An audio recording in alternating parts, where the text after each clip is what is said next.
السلام عليكم ورحمة الله تعالى وبركاته. بسم الله الرحمن الرحيم. سو دhowaada macaamiishayda sharafta leh. maanta waxaanu haynaa guri iiba oo ku yaala xaafadda Xera Awr oo ku yaala meel wada fiican oo wada toosan ayuu gurigani ku yaalaa. Gurigu waa guri 4 maqsin ka kooban oo waliba 4 maqsin waxa dheer suuligii iyo madbixii ayaa dheer laba suuli buu leeyahay oo mid ka hurdada yahay. guriga waa guriga noocaasa sidan markaad soo gasho daarad waafi weyn buu halkan ku leeyahay. daarada marka laga yimaado qolkana soo horeeya, qolkan waa qol fadhi xataa la dhigan karo oo qolalka kale ka yar weyn. maasha Allah 9,500 baa laga bilaabay guriga. haye kana waa qol caadi ah kuwan imika shirkaduhu barsan leeg.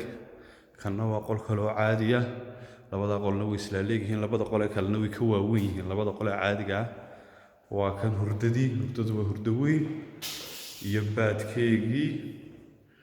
baadkeegina waka maasha Allah.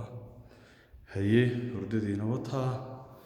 haye guriga 9,500 kaliya laga bilaabay, waliba wax la iska daayana waa laga yaabaa. gurigani qiimaha waa ku jaanis waayahay. waa kan taangigii gurigu biyihii ayuu leeyahay macaamiisheeda sharafta leh.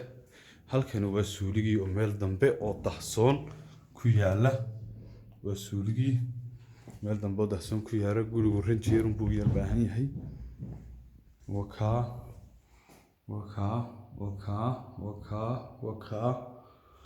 waka xagga kale dhashiskiyo lagu meedhiyo wax. gurigu waa guri biyo leh macaamiisheeda sharafta leh. 9,500 oo keliya ayaa guriga laga bilaabay. waa idinka arkaya fartii qolba waa kuwa maasha Allah.